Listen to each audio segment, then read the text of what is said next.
Армыстар, құрметті көрермен, эфирде еліміздің мәдени-рухани тіршілігін әңгімеге арқау ететін Астана онлайн бағдарламасы.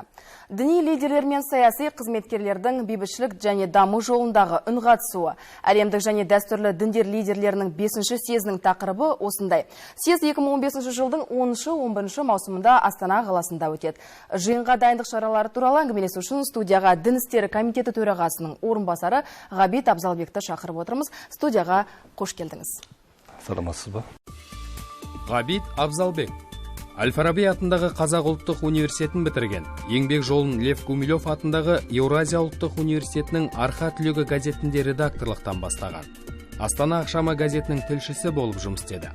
Парламент мәжілісінің аппаратында консультант, бас консультант, президент әкімшілігі ішкі саясат бөлімінде сарапшы, инспектор қызметтерін атқарған. Әңгімемізді бастамас бұрын тілшілеріміз дайындаған арнайы бейнематериалға кезек берсек, содан соң әңгімемізді бастайтын боламыз.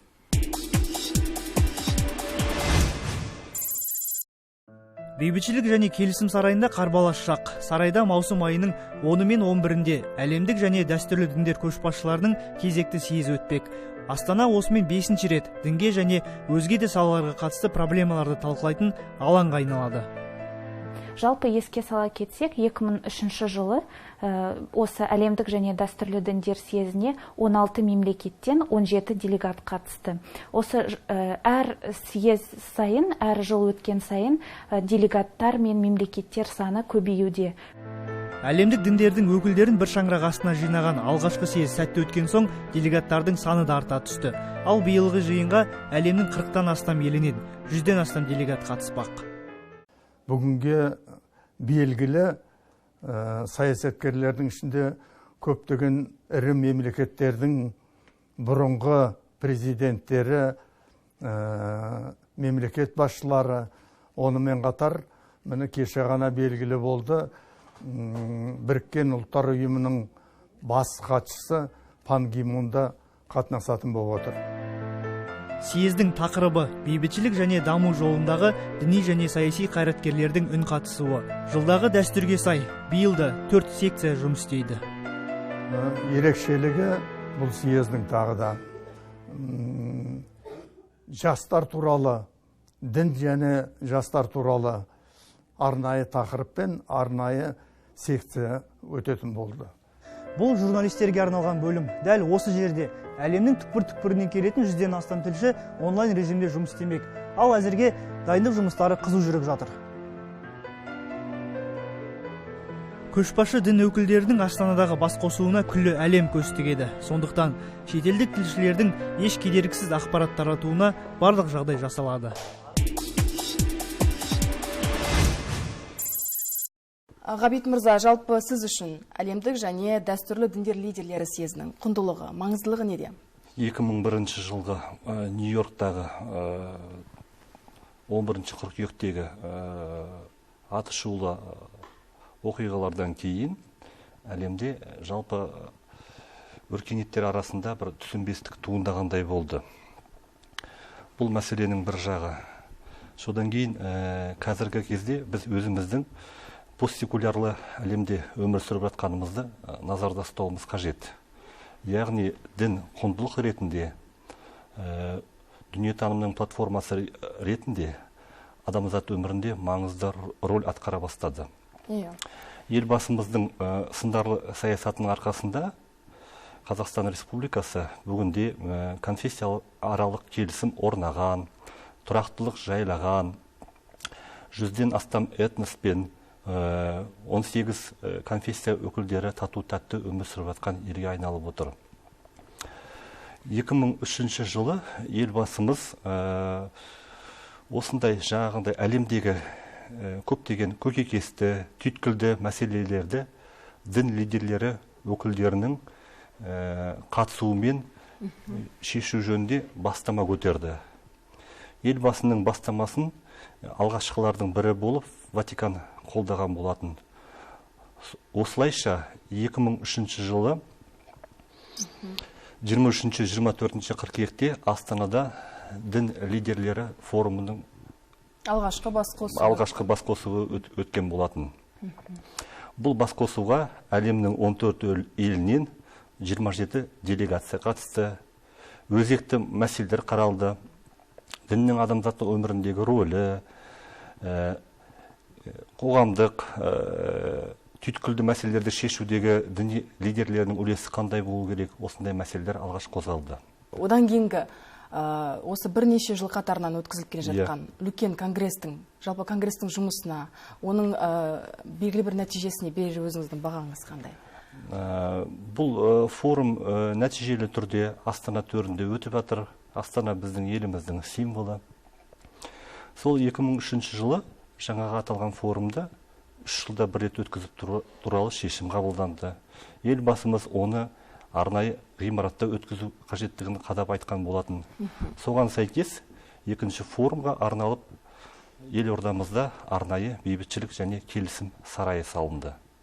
Аталған сарайда содан бері осы форум тұрақты түрде 3 жылда бір рет өткізіліп келеді.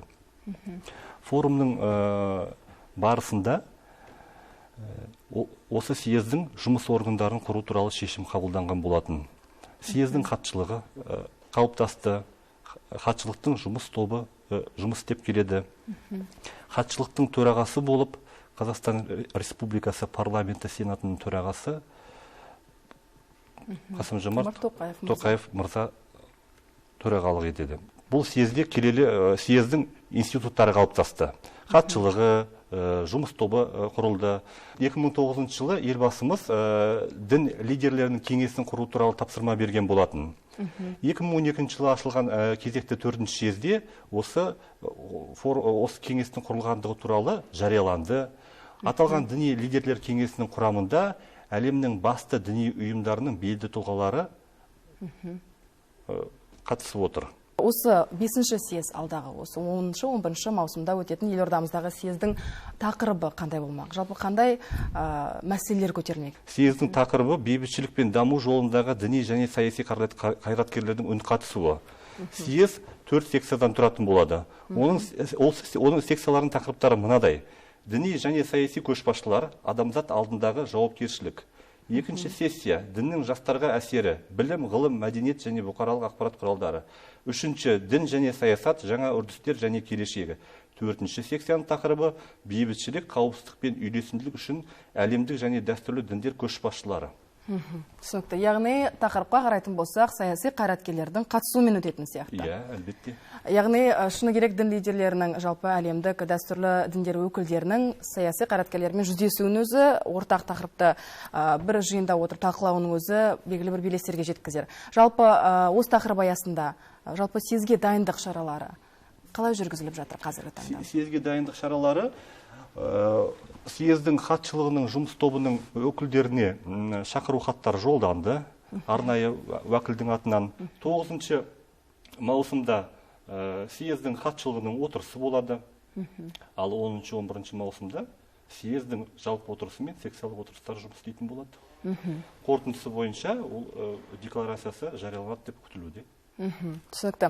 Яғни дайындық жұмыстары аяқталды деп айтуымызға болады. Аз ғана уақыт қалды. Аяқталуға жақын. Ал жалпы енді шыны керек, жалпы дәстүрлі діндер лидерлерінің кездесуі қашанда осы ауқымды іс-шарада белгілі бір үлкен дайындық барысында жүзеге асырылып жатады. Енді дін лидерлерінің әр кеңестен кейінгі, жиыннан кейінгі пікірі қалай? Жалпы осы жұмысқа, конгрестің жұмысына көңілі тола ма?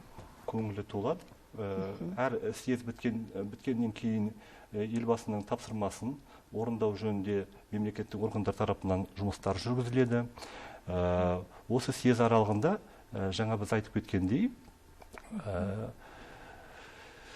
мәдениет және спорт министрлігінің жанында қазіргі жұмыс істейтін мәдениеттер мен діндердің халықаралық орталығы бар. Аталған халықаралық орталық тиісті съезге қатысушы жоғары мәртебелі тұлғалардың арнайы өкілдерімен жұмыс істеп отырады, тұрақты байланыста.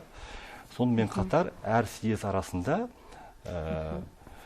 тиісті лауазымды тұлғалар, қоғам қайраткерлері, діни лидерлер өкілдері қатыса отырып, Астана форумның әр съездегі өзінің мақсаттары мен міндеттерін таныстыру үшін тиісті өздерінің көшпелі отырыстарын, таныстыру бағыттағы жұмыстарын өткізіп тұрады. Жалпы ұйымдастырушылық жағынан да барлығы осы халықаралық орталық айналысады. Бұл орталық белгілеген міндеттерді іске асырумен айналысады. Түсінікті. Ал енді өздеріңіздің орталықтарыңызға келсек, комитет қазіргі таңда осы съезге байланысты қандай дайындық жұмыстарын атқарып жатыр? Комитет дін саласындағы мемлекеттік қызметті іске асыратын уәкілетті орган ретінде өз тарапынан тиісті жұмыстар атқаруда. Мәдениеттер және діндердің халықаралық орталығы комитеттің ведомстволық ұйымы болып табылады.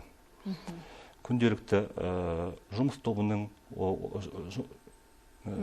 жалпы жұмыс барысындағы көптеген өткізіліп жатқан іс-шаралар жүргізіліп жатады. Соған комитет өкілдері, біздің ведомстволық бағыныстағы ұйымдар өкілдері белсенді түрде атсалысып отырады. Түсінікті. Ал енді шыны керек, осы 10 жыл, 12 жыл өтіп кетті көз алдымызда. Жалпы ұйымдастырушы жағына келетін болсақ, түрлі дін өкілдері бар. Олардың барлығын басын қосып, осы түйткілді мәселелердің бір шешімін табу оңай емес. Осы жылы оның үстіне тақырыпқа сай саяси қайраткерлердің қатысуымен өтпекші. Яғни ол осы тақырып аясында сайтыңыз 4 секция бойынша өтеді деп. Яғни әр секцияда талқыланатын тақырыптарға тоқталып өтсеңіз, қандай жалпы мәселелер көтеріледі? Мысалы, қазіргі таңда осы әлемдік шиеленістер туралы, қақтығыстар туралы айтпай кету мүмкін емес. Олардың бәрі тығыз байланыста болатын шығар. Қандай белгілі бір жоспарлар қойылуда? Жалпы біздің пайымдауымыз бойынша жоғарыда аталып өткендей, 3-ші съезде берілген тапсырмаға сәйкес діни лидерлер кеңесі құрылған. Оған жаңа мен өзім атап өткендей, ірі діни ұйымдардың белді басшылары сол кеңестің құрамында. Яғни осы діни лидерлер кеңесі әлемде тұрақтылықты орнатуға, халықтар, әртүрлі өркениеттер өкілдері арасындағы түсіністіктің салтанат құруына қызмет етуге тиіс. Яғни біздің Астана форумының мақсаты да, мүддесі де осы. Ғабит мырза, әрине өзіңіз айтып жатқан осындай түрлі түйткілді мәселелер туындамас үшін қарапайым халықтың мүмкіндігінше ақпаратты дұрыс қабылдап алу, дұрыс оның жүргізілуі, жалпы насихаттау, ағартушылық бағыттарға келетін болсақ, комитет тарапынан қандай жұмыстар жасалынып жатыр? Дін істері комитеті өз құзыреті шегінде діни экстремизм профилактикасы, мемлекеттің зайырлы құрылымын түсіндіру, қоғамда конфессияаралық келісімді орнықтыру бағытында жүйелі жұмыстар жүргізеді. Осыған сәйкес дін істер комитеті жергілікті атқарушы органдармен бірлесіп ақпараттық насихат топтарын құрған. Бұл ақпараттық насихат топтары жоспарға сәйкес жұмыс істеп келеді. Әр өңірде құрылған, арнайы жиындар өткізіліп тұрады. Айтатын болсақ, тіпті алдағы уақытта келетін болсақ, біздің дін істері комитеті өкілдері республиканың әр өңірлеріне өзінің ведомстволық ұйымдары өкілдерін қоса отырып, арнайы түсіндіру жұмыстарын жүргізуге шықпақшы. Алдағы маусым айында еліміздің батыс өңіріндегі 4 облысқа шығу жоспарланып отыр. Одан кейін республиканың басқа да өңірлеріне шығып тұрамыз. Бұл жұмыс жүйелі жолға қойылған. Теология мамандығы бойынша, жалпы осы дін істері, дінаралық қатынас туралы мамандарды қай жерде даярлайсыздар? Жалпы білім алу мәселесіне келетін болсақ. Елімізде исламтану мамандығы бойынша жоғары білімді Нұр Мүбарак университетінде алады. Сонымен қатар арнайы лицензиясы бар 9 медресе бар. Осы жерде діни білім бойынша оқу процесі жүргізіледі. Ал енді бұған қоса айта кететін болсақ, дін істер комитеті қазіргі таңда білім және ғылым министрлігімен бірлесіп, мектептердің 9-шы сыныбына арналған зайырлылық және дінтану негіздері міндетті факультативті курсының оқу әдістемелік кешенін әзірлеуді қамтамасыз етіп жатыр. Өзіңіз атап өткен рухани азықпен қамтамасыз ету жағы осы оқулықта көзделген. Сол оқулықта біз арнайы тарау көздеп отырмыз. Сол тарауымызда біздің рухани қайраткерлеріміз өткен кездердегі Қожа Ахмет Яссауи, Жүсіп Баласағұн, Сығанаки, Қашғари, Ыбырай Алтынсарин, Абай Құнанбайұлы, Шәкәрім Құдайбердіұлы, солардың рухани мұраларына тоқталып өтеміз.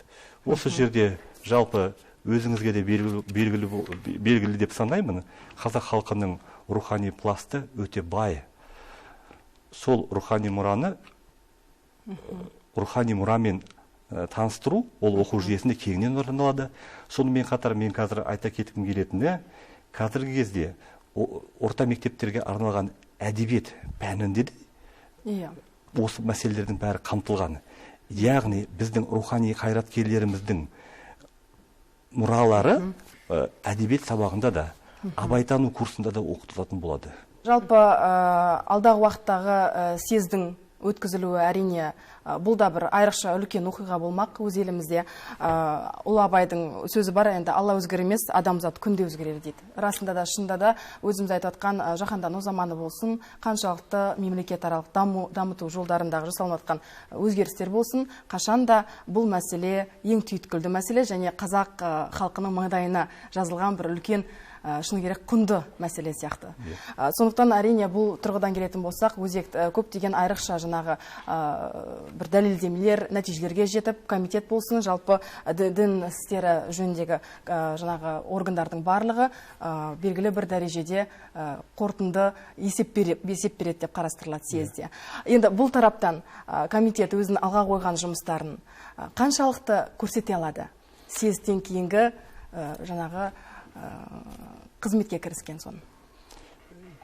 Комитет білікті мамандармен қамтамасыз етілген, белгіленген тапсырмаға сәйкес барлық іс-шараларды тиімді іске асыруға өз күш жігерін жұмсайтын болады. Алдағы уақытта осы қаншама съез өтіп, 10 жылдан астам уақыт өтті, мүмкіндігінше халықтың да көкірегі ояу, көзі ашық, шыны керек қазір бәрібір қалыпқа жүйе келіп жатқан сияқты. Осы мамандықтың дербес қалыптасуына қаншалықты күш салынып отыр мемлекет тарапынан? Шынында да бұл мамандықтың қалыптасуында қол жеткізер тұстар бар ма, немесе бір кемші тұстар бар ма? Әлі де болса атқарылар істер бар ма дегенім ғой. Жаңа атап өткенімдей, жоғары білімді исламтану мамандығы бойынша Нұр Мүбарак университетінде алуға болады. Аталған университет елбасымызбен Мысыр Араб Республикасы президентінің бастамаларына сәйкес 2001 жылы Алматы қаласында құрылған, содан бері жұмыс істеп келеді. Бұл білімді елімізде беру өте маңызды, өйткені біз өз елімізде дұрыс мамандар даярламайтын болсақ, жаңа өзіңіз айтып отырғандай, қазір біз ашық қоғамда өмір сүріп жатырмыз, басқа жақтан да алуы мүмкін. Сондықтан біз негізінен жастарды діни білімді Нұр Мүбарак университетінде алу үшін, соған шақыру үшін бар күш жігерімізді жұмсайтын боламыз, тиісті түсіндірілу жұмыстары жүргізіліп жатыр. Ол университетте оқушылардың білім алу үшін әлеуметтік мәселелерін дұрыс білім алу үшін барлық жағдайлар жасалған. Дұрыс екен. Ал елімізде қазіргі таңда түрлі этнос өкілдерінің бар екенін білеміз. Олардың бір-бірімен арақатынасы қандай дәрежеде? Енді өз тіліңді біліп, өзге тілді сыйлау әрине қашанда мақсаттағы нәрсе, бірақ дегенмен де өздерінің мәдениетін, салт-дәстүрін, дінін ары қарай насихаттауда толық мүмкіндікке ие ғой олар. Қандай жұмыстар жасалынады бұл уақытта? Қазақстан Республикасы президентінің этносаралық және дінаралық келісім моделі бүгінгі таңда бүкіл әлем қауымдастығы, сарапшылар қауымдастығы тарапынан оң бағасын алып отыр. Елімізде конституцияға сәйкес әр азаматтың өз тілін оқып үйренуіне, мәдениетін дәріптеуіне жағдай жасалған. Арнайы этно-мәдени орталықтар жұмыс істейді. Облыстар орталықтарында, Алматы қаласында достық үйлер салынған. Ол жерде барлық жағдайлар жасалған. Түсінікті. Енді Ғабит мырза, сізге көп алғысымызды білдіреміз. Уақытыңызды бөліп, арнайы сұхбат бердіңіз. Съездің алдағы дайындықтар шаралар туралы толық қамтыған сұхбат болды деп есептейміз. Сізге рахмет. Алда тек қана табыстар тілейміз. Рахмет. Құрметті көрермендер, осымен бағдарламамыз аяқталды. Бүгін бізде қонақта Дін істері комитеті төрағасының орынбасары Ғабит Абзалбек болды. Естеріңізге сала кетейін, бағдарламамызды bmtv.kz сайтынан да көре аласыздар. Хабарымыздың кезекті санында қайта жүздескенше.